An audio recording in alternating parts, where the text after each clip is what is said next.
and then to make recommendations back to the governor by the end of the summertime. So that's our charge. We have developed a public hearing process, a public testimony process, where we invite you to come and present your perspectives, give us your input, your guidance, so we understand the issues that are being circulated. We have already delivered an interim report on the issue of testing in general. That's available on our website. If you want to communicate with us, I would urge you to use our website. To do that, it is available through the Department of Education's homepage, so we encourage you to do that. It's a great way to communicate with us as issues develop. So let me begin by just thanking Camden County College for hosting today's public testimony session. I appreciate that. Dr. Unisi, of course, is the president of Camden County College, and I certainly appreciate all of your coming out to spend a very cold morning with us. Certainly it's better than the first time we scheduled this, where there was 6 inches of snow on the ground. It was that near blizzard back in the end of January. So the protocols for today are that we will, we're working off of 2 microphones so we can keep the transition times down to a minimum.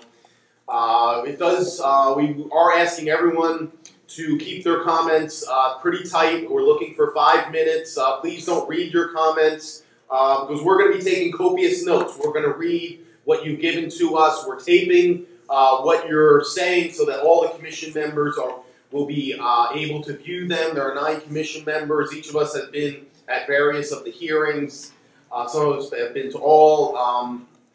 And we will have the video to guide us in going back and looking at some of your testimony. But I urge you to keep your comments to around 5 minutes so that we can accommodate everyone.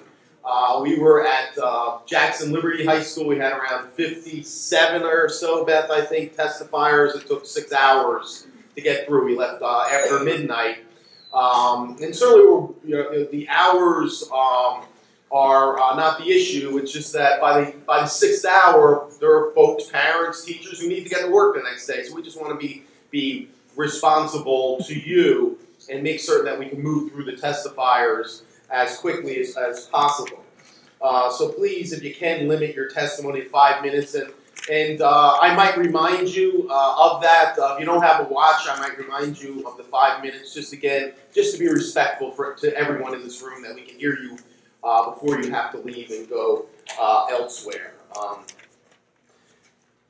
I think the next order of business, I'm going to ask the study commission members to each introduce themselves and just say a couple of words about their backgrounds, and then we'll begin the program. DOE staff, by the way, is here. If you have specific questions that you'd like to have answered, DOE staff is here. They will certainly take your questions. If they can't answer them, someone else will. The purpose of today, again, is to hear your testimony and hear your perspectives. You should also know we'll be taking a short break at noon so that people can stretch their legs, maybe even get a short bite to eat, but it will not be a long break, so do not plan on a half hour or an hour. It will probably be 10 minutes tops. So just so you know, at noon we will be taking a break. With all that said, thank you again for being here. I'm going to ask the members to introduce themselves. I'll start. I'm David Hesme. I'm the Commissioner of Education and the chairperson of the commission. I'll move to my left. Right? Thank you, Dave. I'm Raymond Unisi, president of Camden County College. I want to welcome you all to our Blackwood campus. I'm the higher education representative on this committee. I've been 45 years in community college education, 10 years here as president of Camden County College. Hello, I'm Tracy Oswald. I'm a 7th grade social studies teacher in Freehold Township, that's in Monmouth County. Hi, I'm Matt Sedgwick. I teach secondary English right here in Camden County. I also work part-time in NJ again.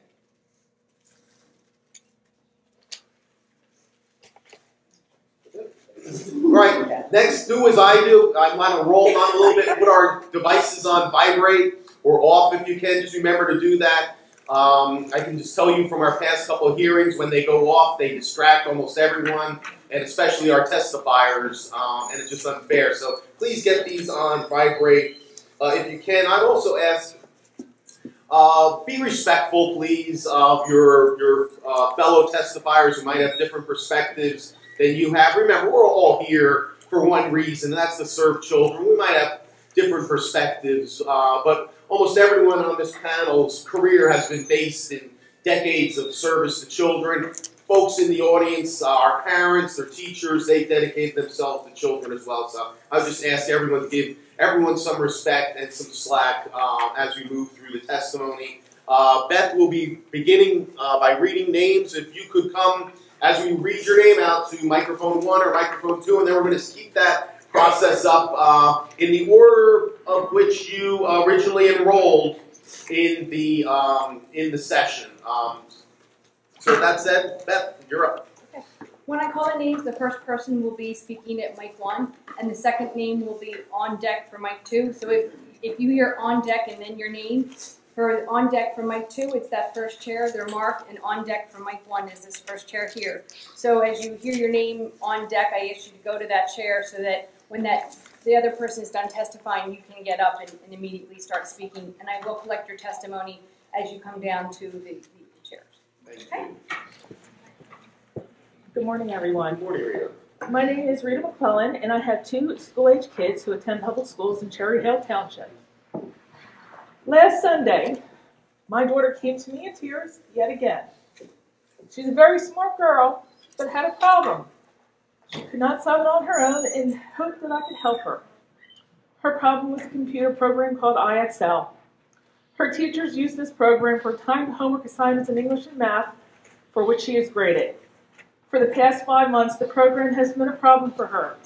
Between issues with logging in, correct answers being marked wrong, and incorrect calculations of the amount of time for the program, which is part of her grade, she is frustrated beyond measure. My son is a 9th grader taking Algebra 1. He struggles with the class, and last quarter barely passed it.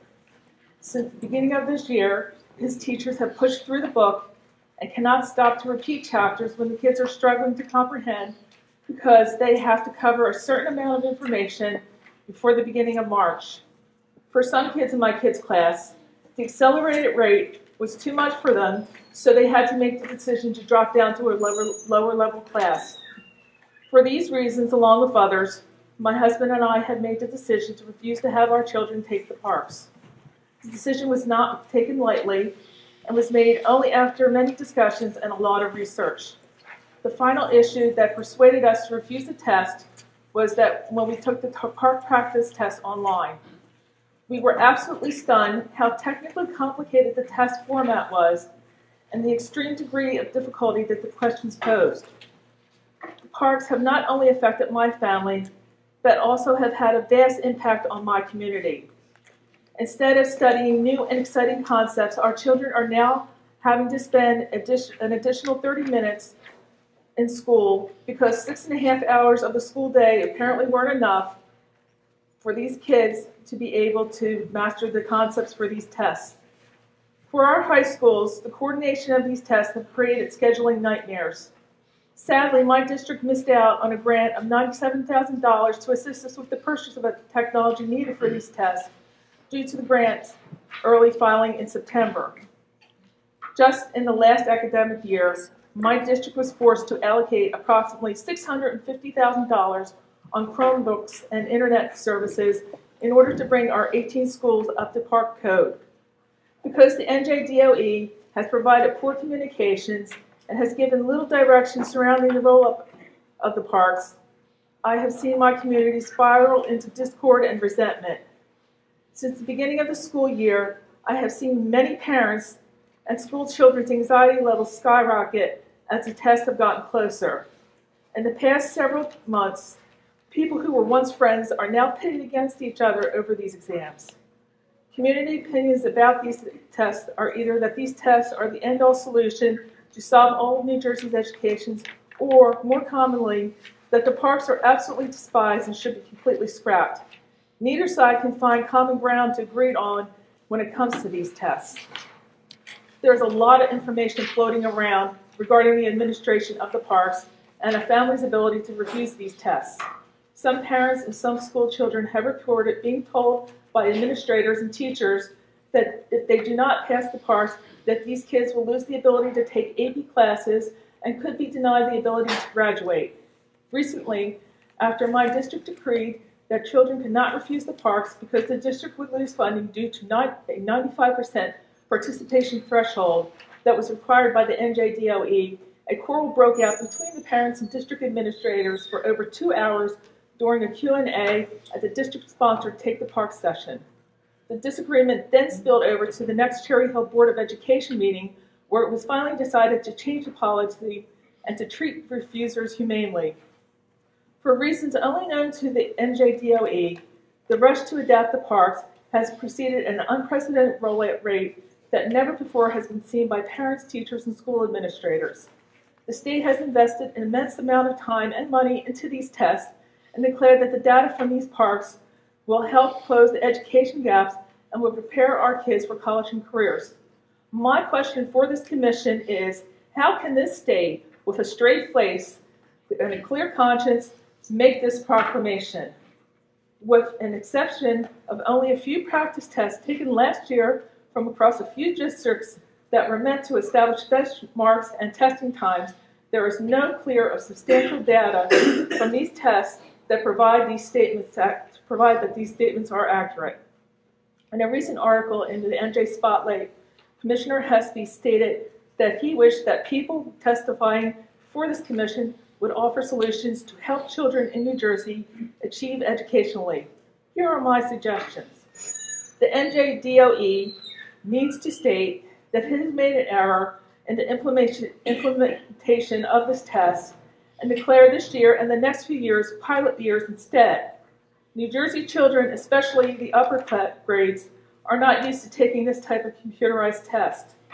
Just because children have been raised with technology does not necessarily mean that they know how to properly use it. Playing video games does not give one the ability to type faster or well enough to create a well-constructed essay in 1 hour. Give school districts more time to put correct technology in place and to train their staff and students properly on its application. After the pilot year, the new rollout should be done gradually so it is not going to overwhelm the schools or the students. Second, shorten the amount of time needed to take the PARCCs. 9 to 11 hours of standardized testing is excessive, especially for younger kids. This does not even include the amount of valuable instruction time lost while indoctrinating kids on these tests. The great teachers in the state do not need these tests to evaluate how their students are doing. They already know. If I were the NJDOE, I would go back to Pearson. I would tell them that this test is not working properly and ask them to find a way to shorten the amount of time needed for these tests. If they do not want to do this, fire them and then utilize the great New Jersey teachers to come up with alternative solutions to evaluate our children. Third, create a statewide cross-function committee of parents, students, school administrators, teachers, and Board of Education members from all socioeconomic strata who are not politically appointed and are appointed by their communities to consult with the DOE on testing and educational issues. Because they are left out of the original decision-making related to the rollout of the PARCCs, these groups have felt disenfranchised by the whole process. Include them in the decision and the discussion related to the decisions affecting them, and after meetings, send them back to their communities with proper information to help them make their schools successful. The great American historian Daniel Bernstein once stated, "The greatest obstacle to discovery is not ignorance.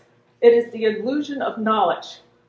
If this state continues to delude themselves into thinking that everything is okay with the PARCCs, then we are setting ourselves and our children up for failure. I think that we can do better. I implore this commission to really listen to what everyone is telling them. For our children's sakes, we need to come up with better solutions. Thank you. Thank you. So my name is Meg Graham. I'm a public school teacher. I'm also an adjunct professor. I've been teaching since 2000. I've been regularly attending Board of Ed meetings at the Department of Ed in Trenton for the past year. For the past year, I've testified multiple times, shared my personal stories about my son, who has a 504 and all the things that he's gone through. I'll be quite honest, I feel that my testimony has fallen on deaf ears. And I'm not really sure how best to convey what our kids are going through. So my motto today is a picture says 1,000 words. PARCC is not developmentally appropriate. That is not a soundbite. This is the PARCC Aligned quarterly benchmark for college and career readiness for kindergartners. This is currently being used in Jersey City and several other New Jersey school districts. Students who take this test take it quarterly. This is the reading passage for 5-year-olds in the fall. They have 3 days of language art instruction in order to complete this task. So here's one example of a reading passage. And as you can see, it's about a platypus. I'm not sure if 5-year-olds know what a platypus is or how to read that. When I showed this to my husband this morning, he very logically said, well, surely the teacher must read this to them. And that would make sense, right? Here is the writing portion that goes with this. They do a text analysis of multiple texts. And, yes, they draw pictures about it. But there's a little tiny part at the bottom that says, to the teacher. Tell children they may use the space on this page to plan their drawing and writing. Then have them write their response on the following pages. Use the writing rubric on page DB to assess children's writing. This is fall and they're 5. Now, I personally teach 7th grade language arts. We have been working on the practice test, the Count of Monte Cristo. I have spent 6 hours already reading and rereading with my students and analyzing this 7th grade text. Suddenly, I have no idea why, at home that night, I realized that this looked a lot like what I read in graduate school. I have an MFA in speech communications and theater. So, I went to the internet. I plugged it into a readability tool. 4 different tools found that this text is above grade level. The first one, 8th grade, not so bad. Then we have 10th, 11th, and 12.7, the end of the senior year. So my basic skills 7th graders who struggle are going to be given this test. They're going to read this, and they're going to feel stupid because it's 4 levels above their grade level. This is what I call an example of developmental inappropriateness. So, what else is inappropriate developmentally? This comes from the PARCC Test Coordinator's Manual, Spring 2015. Grade 3. Total in-chair time, 13 hours and 5 minutes for our 8-year-olds.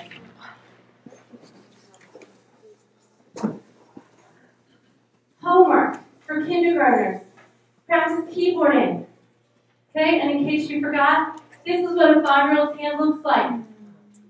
How are they supposed to stretch across the keyboard?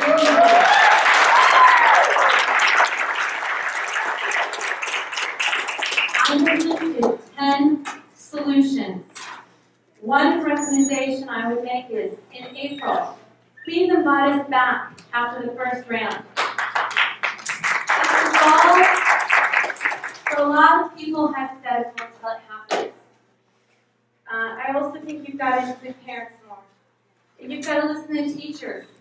You need to find people on your Board of Ed for the state that have a background in education. Last testimony I went to, this was the comment I heard after a day of testimony. Wow, that's the first time I've heard that. Well, guess what? I've been going for a year, and I've heard that many times. We need people who care about our kids.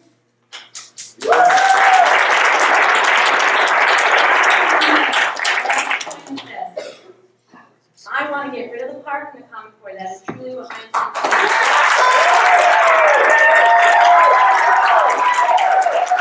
is. My son is doing great in school. He got straight A's last marking period. But that's because his teacher talks to me and I talk to her. I talk to the principal. I go to board meetings. I am there in the trenches with the teachers, with the administrators, who are there every day, every minute, face to face. This test will not tell me if my child is college and career ready. What will tell me are the teachers and the people who are there day to day who care about our kids.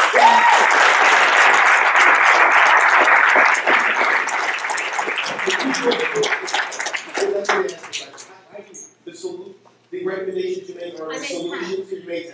Yep. Just want to make sure that. Thank you. Thank you.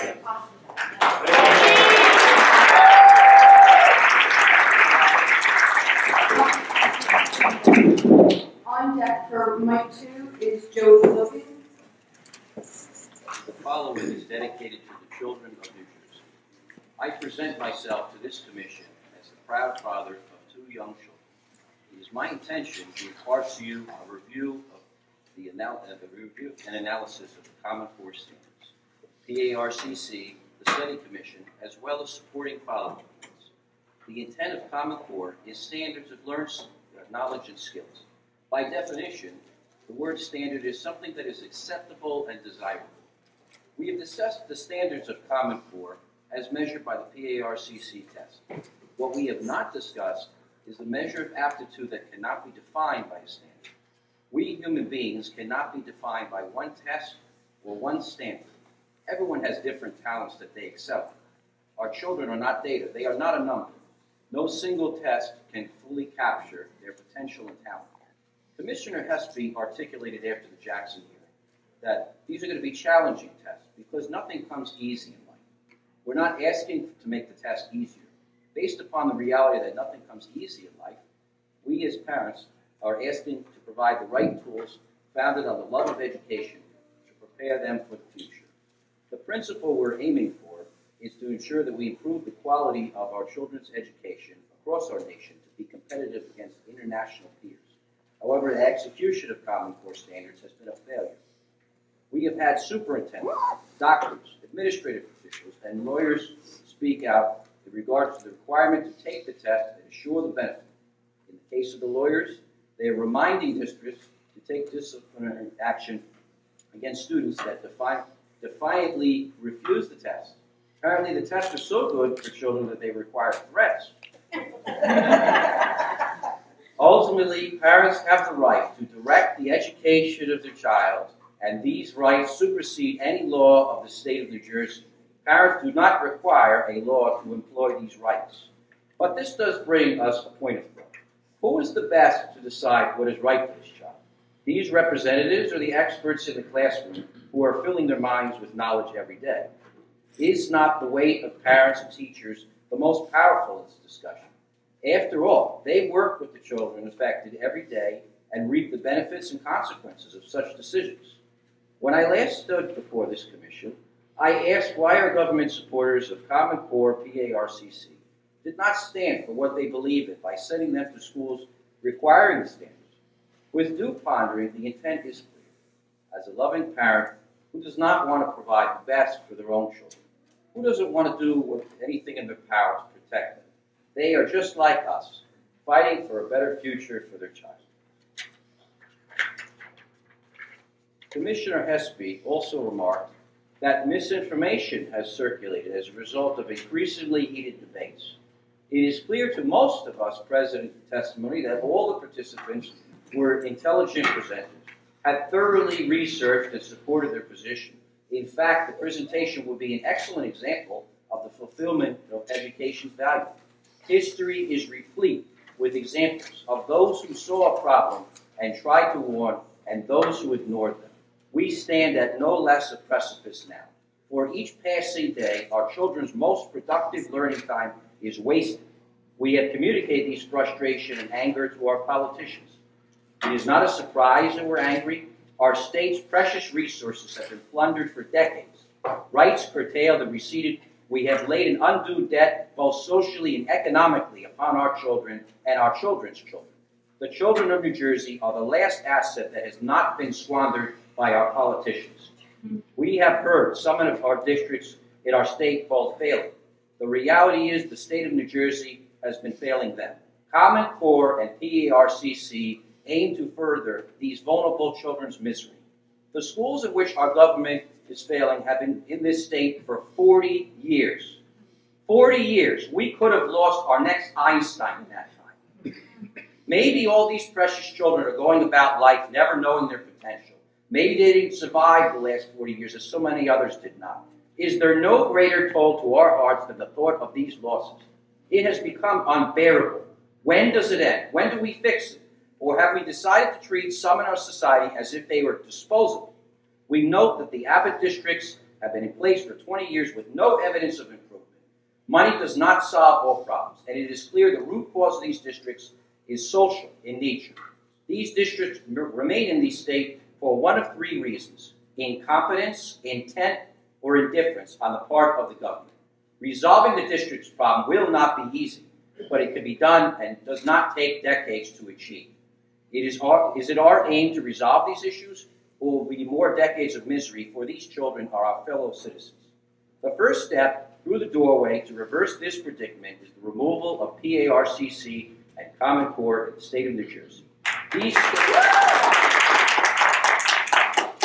These standards damage the education of our most vulnerable and discourage learning. Perhaps that was the intention. After all, 40 years of acceptable failure as a standard is quite a feat to accomplish. 150 years ago, we solved the great injustice in our society. Now we look into the subtle face of a new form of bondage in the form of government action systematically intended to keep some of our fellow citizens in poverty. Some of the latest examples of these programs can be seen in the destruction of the public school system in Newark. PARCC and Common Core are clearly intended to further this agenda, and as such are an injustice. This is the conversation we need to have as a state and as a country. Our children do not have time for our politicians to squabble. The most precious learning time is now. We are firm in the notion they are New Jersey's most precious assets and are due representation some claim exists. The pathway to solve the social problems can begin twofold. First, the love of education should be a defining principle for every child and parent, that they may know it is truly the key to move out of poverty. If a lie exists to the contrary, it is to be stamped out. Secondarily, shore up and support the family structure. If these two actions are performed, the poverty has greatly improved chances of being wiped out in a generation. We humbly request our governor and legislator consider these plans, for we cannot bear to see the misery of these children. God bless the children of New Jersey. Thank you.